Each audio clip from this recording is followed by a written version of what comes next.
Every runner has a story. What about you? What's your story? Running isn't easy. We've all overcome struggles to get to where we are. Maybe you're struggling now.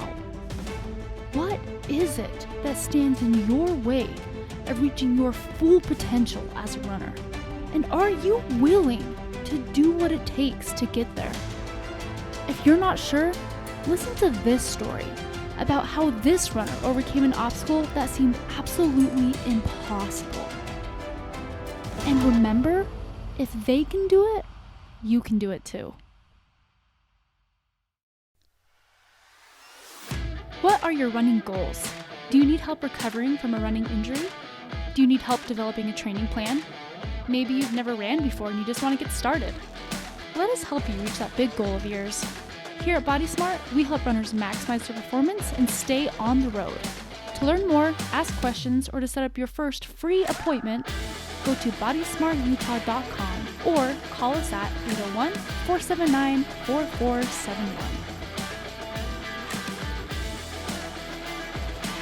Hello, everybody, and welcome to the Running Unbroken podcast.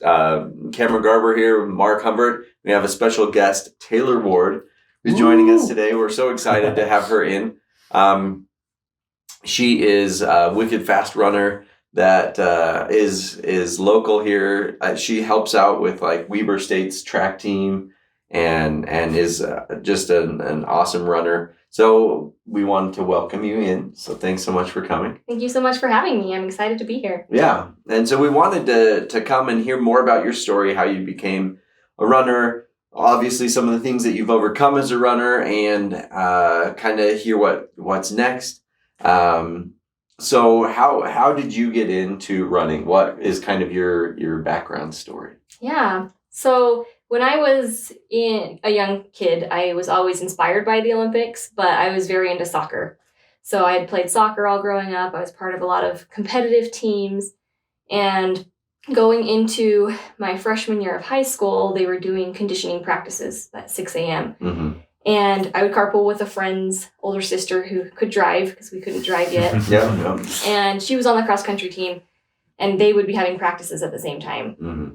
And the soccer coach just started not showing up. And so a lot of the girls would just be hanging out doing nothing. And I was like, well, I want to do something to be fit. Here, yeah. Yeah. I'm going to wake up this early. Yeah, if I'm going to be up this early, I want to be doing something and being useful. So one time I decided to go with the older sister. I said, hey, I'll just come run with the cross country team. I didn't know what cross country was. But that day, of course, the first day I go there, they're doing a timed mile. And I was a little nervous because I'm like, I'm new to this. I don't know. I'm used to chasing a ball, not just running. And so we did the timed mile, and I beat all the girls, half the guys. And like, oh, yes. Yeah, the coach. Pretty amazing, this. Yeah, the coach was like, you have to do cross country. And I said, well, I play soccer. Yeah. I'm just here to get fit, just to get some exercise in. And the coach said, I don't care if you don't come to any practices. I just want you to show up to the meets. And so you can play soccer and then just show up to the meets. I'm fine with that. So I did that, and I did that for 3 years in high school, where I didn't go to practices. I would just show up for the meets, and got into the spring track as well. Yeah. And my junior year of track, I won the 2 mile, broke the school record. That's crazy. Yeah, and that's when I started to get recruited by colleges, and I really started to find that passion for running. Yeah. And the thing that probably stood out the most to me from soccer to running was I'd beat somebody, and then at the finish line, they'd be like, hey, good job. You did so good. And I was really unfamiliar with that because in soccer, it's a little more malice between. Right, a little more cutthroat. Like, what's up here? Yeah, and I was just so attracted to that environment of people building each other up and still being competitive in a race, but at the end of the day, you're there to help each other and to build each other up. And so I just fell in love with running. And when I started getting recruited by colleges, I knew that's when I needed to just transition and just focus on the cross country and track. That's crazy. Yeah. So that to me is fascinating. So you probably ran way fewer miles than most of the other kids in the track program and stuff like that. Yeah. That's fascinating that you could be that much faster. So obviously there's some natural talent there. It's not that you weren't running, you were still running plenty, but begs the question, like, sometimes I wonder if we don't overtrain and then we just don't have as much left in the tank for race day. I wonder if that like bore out a little bit more with what you were doing. Yeah, I know that there's been a lot of research on younger kids being more diversified and how it benefits them. Oh, definitely. And helps them to not get burnt out. So I think that did contribute. And I ended up going to Weber State. Yeah. And Coach Pilkington, I think he recognized that this girl doesn't have very much volume. She hasn't really maxed out the potential. And he likes to recruit people like that. And he's able to really help them develop into really good runners. And so I think that definitely helped me. And I didn't, I was fortunate enough to not have had any injuries during that time. Right, and even until about now that I haven't had any major injuries. Right. So. And so your collegiate career, then you were able to stay pretty healthy and do well there, huh? Yeah, I was Awesome. fortunate. My freshman year, when I did transition to like almost no running to doing a lot more volume for college, I did get a stress fracture in my fibula. Okay. But they said it was non-weight bearing, so I just wore an air cast and kind of cross-trained / ran through it. And then I was fortunate to be injury-free majority of all of college and most of the time afterwards. I've had a few things that have kind of flared up here and there, which is normal. That's pretty normal. Yeah, especially as you build volume and you're running and stuff. Yeah. Yeah. Okay, that's awesome. That is fascinating that you came. It's actually such a common story, especially for female runners to have been a soccer player first. But actually, we've had several men too. That's the story. That they were a soccer player the gateway drug into running. I guess. Yeah. I don't know. And yeah, you're running for 90 minutes. Right. True. Yeah. No. Well, some of it, a lot of them are like, well, I just wanted to just stay in shape during the off season, especially once you get into high school, like during like junior high age or whatever, middle school age. There are so many like comp teams and this and that you're playing all year round. And in high school, you get more of like on season and off season, and they still have clubs and stuff, but it's not quite as busy.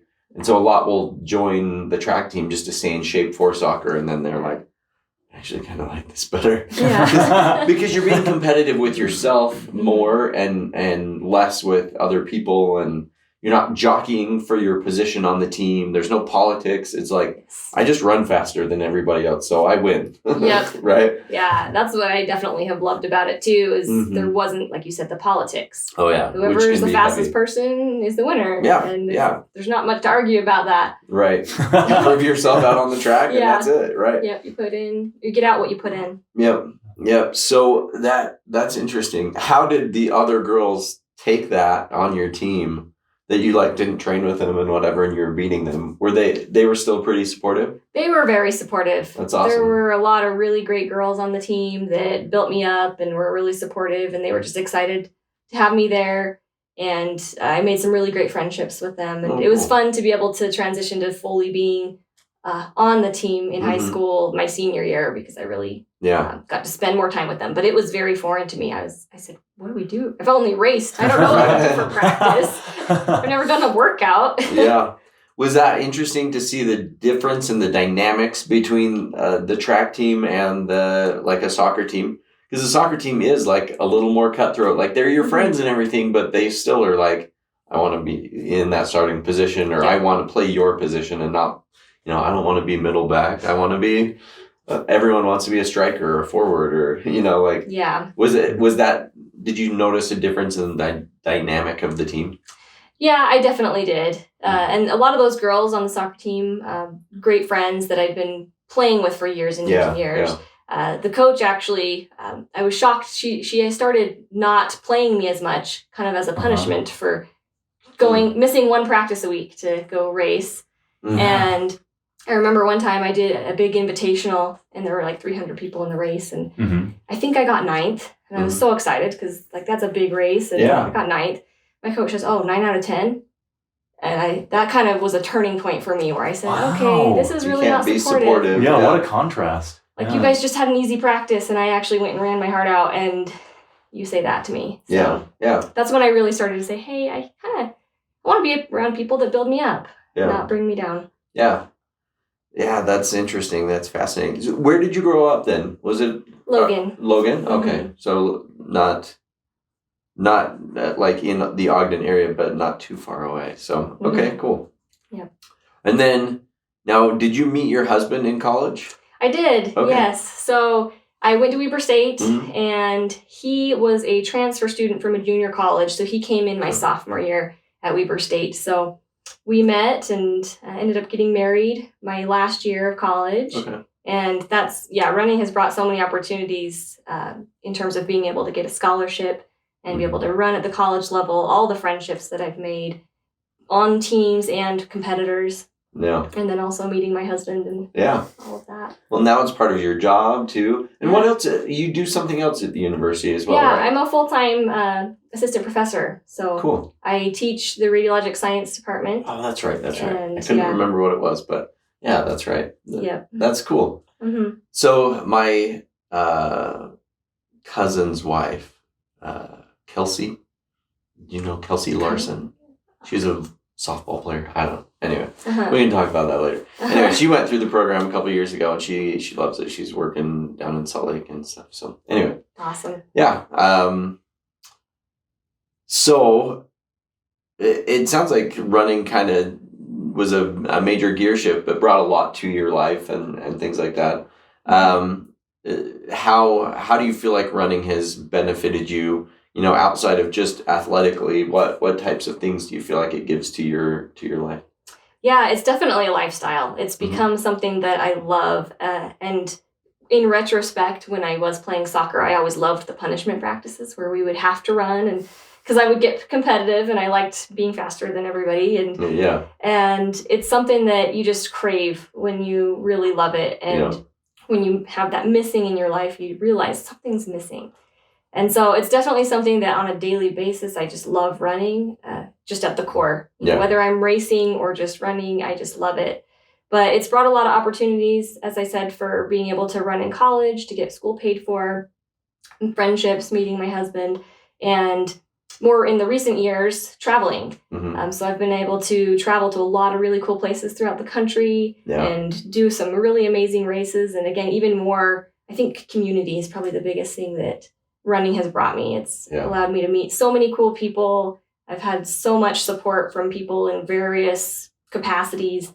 Yeah, and it is such a cool community. Yeah, it's just incredible. I mean, I think we hear that pretty much everyone when we bring on. They're like, oh, like I have all the support, or like, you know, I learned this from these people, or this from that people. Like, are there any like people that really stick out to you and like, oh man, they helped me so much in my running career. Like I just owe so much to them. Yeah, there's a lot that actually come to mind. First, Coach Paul Pilkington. He was the one that saw that potential in me, and he's built me up. And I did well in college, but I really didn't start really doing well until after college when I started doing marathon work. And in college, he kept telling me the 10K is too short for you. I didn't know what that could possibly mean.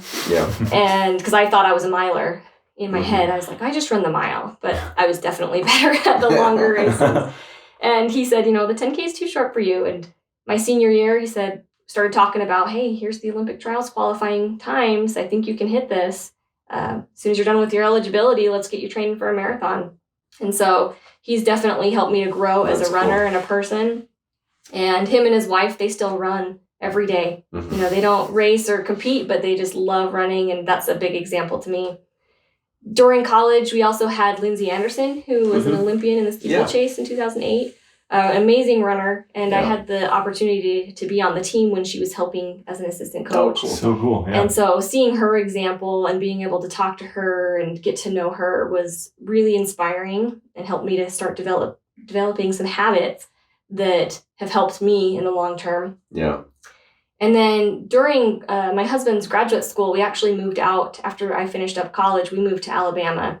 It's a change. Yeah. And I was able to meet Amy Rudolph, who was the first woman in the 5K to ever break 15. And You know, just amazing, 2-time Olympian. And I was able to start running with her while I was so on cool. Auburn. Yeah. That's so And cool. she became one of my best friends, and just being able to, again, learn from her, even though there was an age difference, she wasn't competing anymore, but just learning and talking to her and learning from her experiences and her mindset that's helped her to be huge. successful.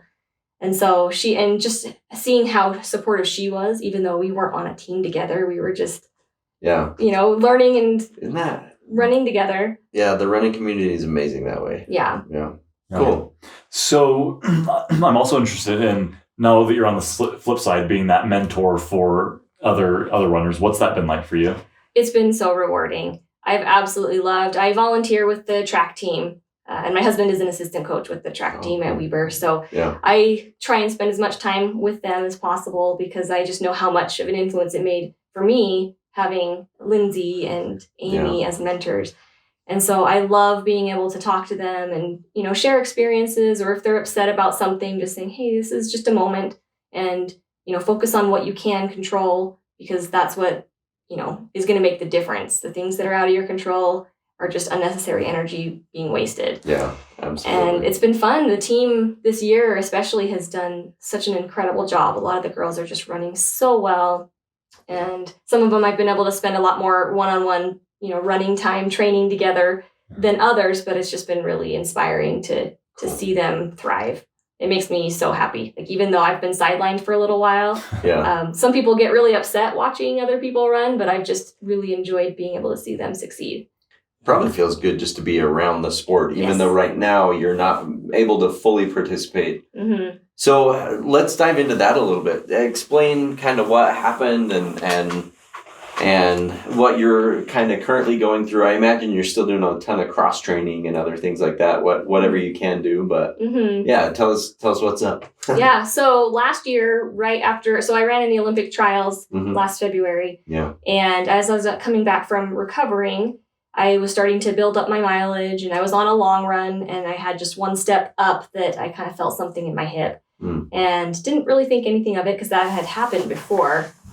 And the next day and the next week, it just got worse and worse. And then I couldn't work out. I was in the middle of a workout and I just couldn't do it. Yeah. It was just hurting so bad. And I knew it wasn't something I should push through. Yeah. So I backed off. I've had things happen before where you just back off, and after a couple of days, it's good to go. Yeah. But that wasn't the case this time. And so I kept trying to figure out what was going on. Went to, was doing physical therapy and talking to my coach, cross training, taking some actual time off just to see if that would cause it to go away. Yeah. And it still wasn't. So I basically had 4 months of being on the elliptical, cross training, and then I would try and run, and it was like nothing had happened. Like, it was still just as bad as it had been. Ouch. Yeah.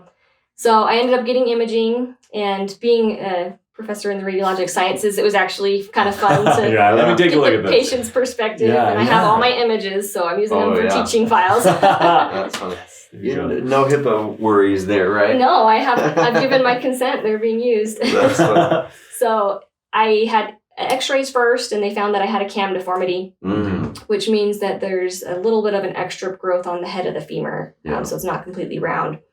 And they did an MRI to check the labrum, and the MRI at the time didn't show that anything was torn, but sometimes those get missed. Yeah. And so we said, well, we don't really know what's wrong. It's just an impingement issue. So we're going to try and just physical therapy out of this thing. And try and rehab it away. Yeah, we didn't want to have to jump right to the conclusion of surgery. But after several more months of that, it just wasn't resolving. And so we ended up having to have the surgery. And when they went into surgery, the labrum was completely detached. Yeah. That's a weird thing with the labrum. Sometimes it may not be attached, but it looks like it's laying down on the bone fine. Right. That it can be separated from the bone. Whereas a tear, where if the labrum is torn, you can see where it's torn. Right. But if it's detached, you can't always tell on the MRI. So wow. You're like, okay. So hence the pinching and impingement and pain and that's not good. And it wasn't going to get better without the surgery. So darn. Yeah, it was a hard decision to make, because I was at a point where I couldn't run. I got to a point where I said, okay, it's already been so long. I'm just going to try and push through it because maybe this is just in my head. You kind of start to second guess yourself. Yeah. And I pushed through it, and it just wasn't, it was still just so painful. I knew this wasn't going to be able to be the level of training and even racing that I wanted to be at. And so I had to have those conversations with the doctor and with coach and with my husband and make the decision that, hey, either I'm not going to run at the same level anymore, or I'm going to have the surgery and give myself a shot. And when it was put that way, it was an easy decision. Yeah. But it was not something I wanted to do. Yeah, that's tough. Yeah. To go from like Olympic trials to, like down and out, that's hard. Yeah. That's way hard. Yeah. You can't fake a marathon. Like half marathon is a distance that like you can go and have a bad day and kind of limp through it and you're fine. And it's no big deal, but a marathon just beats you up. So if you try to fake a marathon, like it's a long enough distance that your body, you're going to have enough of a setback from it that it may not be worth it. No, you definitely can't cheat it. Yeah. Can't cheat the training for that. Yeah. I just want to be able to kind of test myself out, see how I'm feeling, and then next year get back into the marathon scene. And I'm really excited to get back. I guess on Global Running Day, UCAN's actually doing a little virtual 5K. Oh, cool. So I'm not going to race it. I'm just going to run it because I'm not to a point where I'm racing or doing any speed work yet. Well, 5K is just a suffer fest. And racing a 5K is like, whoa. Yeah. Yeah. So that would be that's like my next distance event on the docket, cool. but I'm not really. Yeah. I'm not racing. Sponsored by UCAN then? Yes, I am. Cool. Yep, they've continued to support me, which has been so awesome because I've been down and out for about a year now, and they've still been very supportive. Yeah, we had Riley on a couple weeks ago, and he was singing the praises of UCAN as well. So So you mentioned that they've been really supportive, and then you mentioned your coach, right? Seeing that potential in you. What's that been like for you to have to experience this really hard thing and then have that support? It's meant the world because there have been a few times every once in a while, and I think those emotions are real. You just feel discouraged and you kind of second guess yourself. And I've talked to my coach, am I going to get back? Like, will I be able to get back? And he's like, well, of course you are. Yeah. And that's kind of helped me with my mindset of like, oh yeah, why am I even worrying about this? And he's had experiences throughout his career. He's had so much experience, but he had a surgery and he said, I was out for 9 months. And that was before he won the LA Marathon and before he went and did some amazing things. Yeah. And so I think that's, again, kind of comes back to that community is being able to talk to other people and having their experiences. And that's why I'm so excited to share my story because hopefully it can help somebody else that might be going through it. Yeah. I had several people reach out after I did have the surgery that had the same thing, and they were willing to talk to me and talk about their experience. Yeah. And the thing that's about this surgery that's kind of hard is that everyone's experience is different and their timeline is different. Right. It's not linear. So it's been kind of good to hear the different perspectives of different people that have gone through it. And I've even had some people reach out to me that are getting it or have just had the surgery. And so I've been able to, talk to them and say, hey, this is normal. It's okay. And you're going to get through this. And, I'm kind of seeing the light at the end of the tunnel and just being able to share that because when you're going through it alone, you can go to a dark place pretty quick. Yeah. If you're not talking to people and getting that support. Yeah. And so being able to have people that say, yeah, we know you're going to be back. Yeah. That's, I knew it and I know it deep down, but having other people say that just kind of reaffirms and helps build you up. I'm sure there are still moments where even if you know it, it still is like, really? Is this really going to happen? Yeah. These little panic moments of oh my gosh, it seems like there's so much more I still have to do. And yeah, that's great. I love that you've been able to find that kind of support. The running community is amazing that way. And it sounds like you've got such a good network of people behind you too.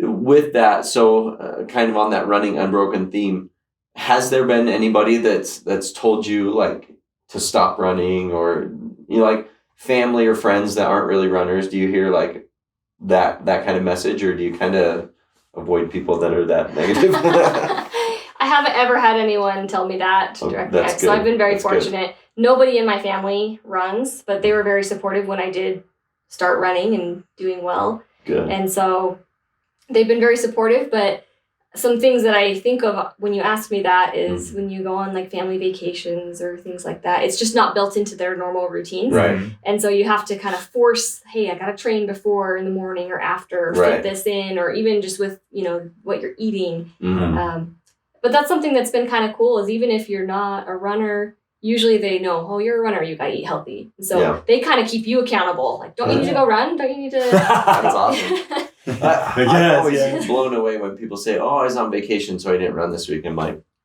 what? That's the best time. Right, you don't have anything I else. have nothing else to do that's more important than me just enjoying a good run. Right, So, and exploring a different place. Yeah, that's my favorite. I love to go run like the city and find where I want to go eat usually is what I do. But no better way to get a tour of a city than running the streets. Right. Run early in the morning before everyone's up and you can kind of see the whole place. It's awesome. Yeah, for sure. Yeah. But I've also been very fortunate just because my husband is a runner and he hasn't competed in marathons necessarily. He was more of a mid-distance runner in college, but he's kind of like my acting agent. He gets so into it. Is Paul still coaching you then? He is. Oh, cool. Yep.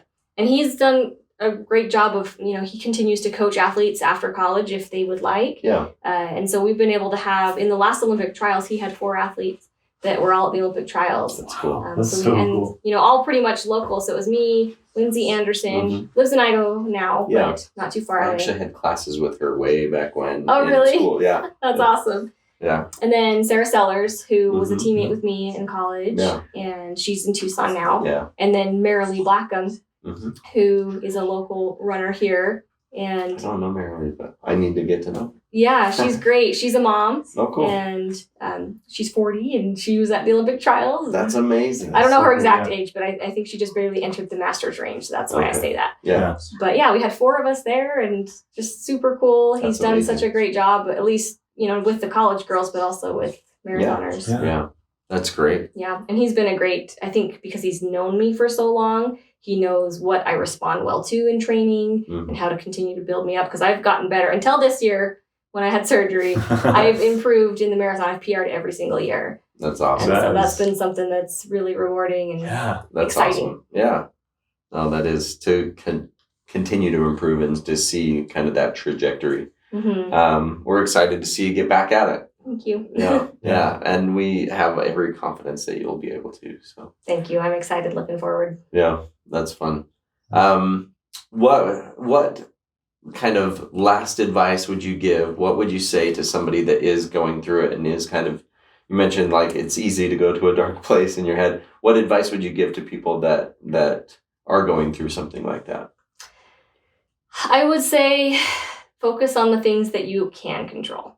Okay. And try not to waste the energy on the things that you can't. So if all you can do is just some dumbbell arm lifts, then that's what you're doing. And then just celebrate the little small victories. But I would also say try and find a community. Find people that will build you up and that will support you because that does make a huge difference. So yeah, I love it because that unfortunately a lot of the time people do feel very alone after something like that, and it is helpful to to find somebody that can help out.